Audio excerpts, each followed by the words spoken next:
We all know about the phrase right person, wrong time, and the album right place, wrong person, and the song right people, wrong place. Ever think that this concept might apply to other parts of your life? Like how you're studying the wrong thing at the wrong time? And no, I'm not talking about the advice where people tell you, oh, you need to wake up at 5 a.m., that's when your brain works the best. This is all the left out information which was supposed to be in the part 2 of what works for others won't work for you, but that already has a part 2. So I changed the topic to this one, but this is also extra information which you can know. Because there are different ways in which you can divide how you study. Because in my previous videos I talked about the different kinds of learners and what study methods help them. And in this video, I'll be focusing on the different kinds of subjects and the different chronotypes. So you can use all of this information and create the best study schedule for yourself. Firstly, we need to stop seeing all the subjects as the same thing. Because the amount of energy you need to do a math problem is not the same as the energy you need to read a chemistry lesson. There are different types of subjects. On that note, there are 3 types of subjects: memory dependent, interpretation based subjects, and problem solving subjects.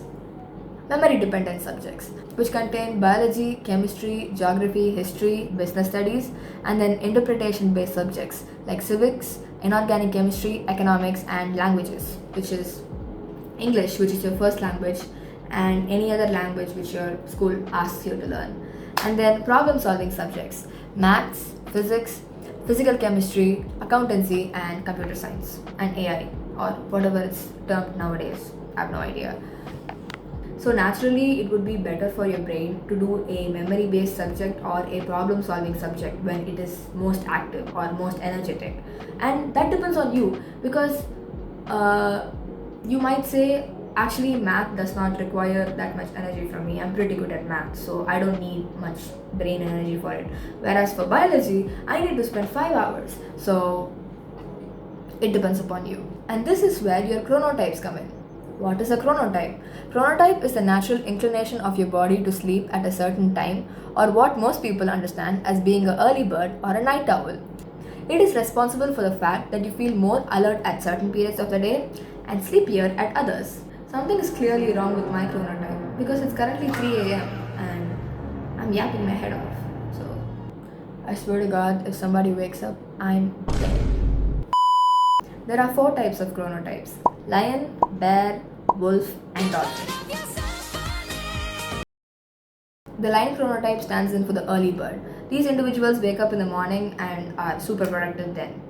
These are the 5 a.m. ones. And then a bear. According to Dr. Bruce, the bear chronotype makes up around 55% of the population, and people with this chronotype tend to follow the sun. Like, as the sun goes down, so does their energy. The wolf. The wolf chronotype is equal to a night owl and is believed to be approximately 15% of the population. And lastly, we have the dolphin. The dolphin chronotype is based on the ability of real dolphins to stay alert even when they are sleeping. Human dolphins are best described as insomniacs.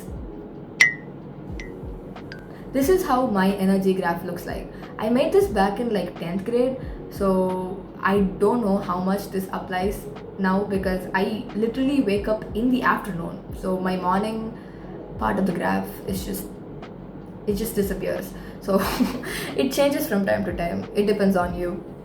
All this might sound pretty vague, like, okay, now I know all of this information. What am I gonna do with it? Use it. First, draw your energy graph, and then mark what kind of subjects will you do with what kind of brain energy you have.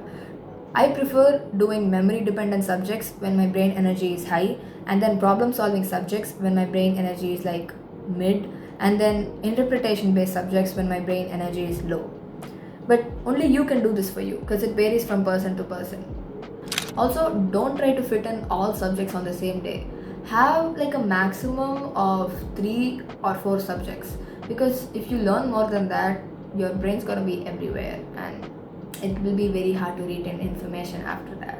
So have 1 subject per study block. If you have 3 study blocks per day, have 3 subjects from each section. So new POV unlocked. I hope you can see my laptop. If you can't, I'm really sorry, but this is the closest I can bring my laptop to the camera and also operate it. So, and I present to you. What?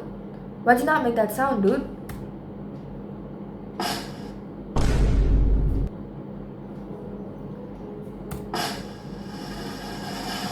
From the caveman ages of 10th grade, which I totally do not follow anymore, but you will still listen to this because you need it.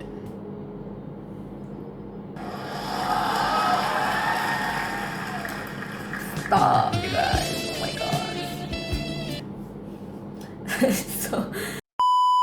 So this is how my typical study day would look like if I had the entire day to myself.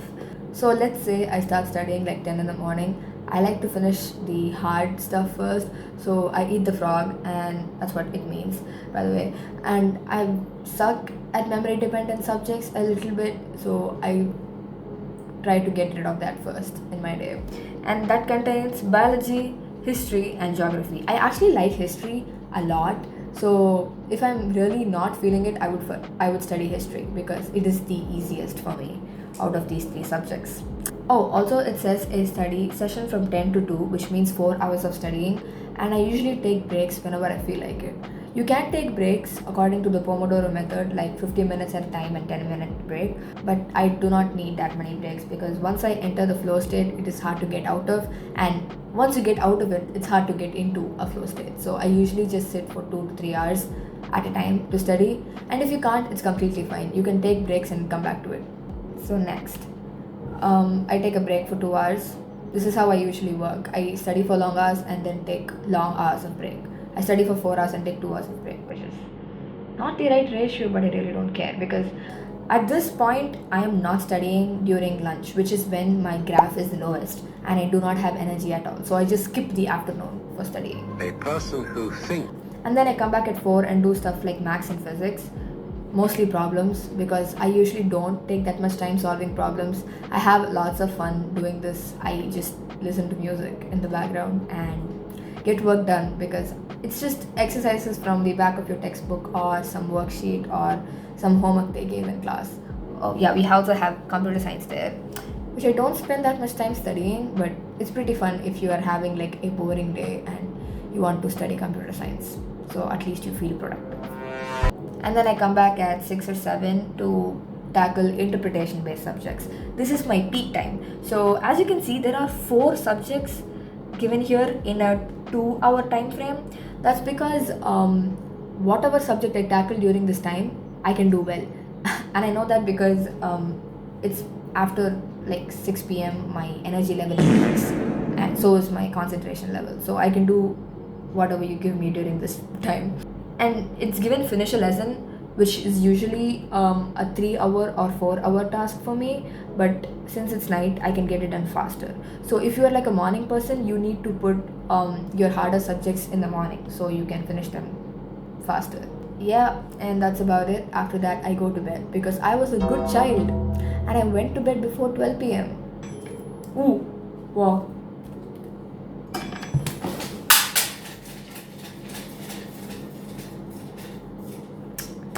Probably shouldn't have done that. Yeah, probably not. So that's the end of my presentation, you guys.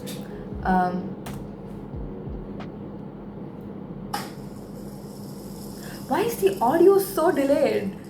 The confetti is done, man. Oh, also I have a chronotype quiz linked in my description, so click onto it if you want to figure out what kind of a chronotype are you. So what I gave are just pieces of the puzzle. Everyone's jigsaw looks and works differently, so you have to figure stuff out on your own. And don't tell me you don't have time to experiment, because I'd rather spend my time trying to figure out what works for me rather than getting overwhelmed and doing nothing at all. Good night.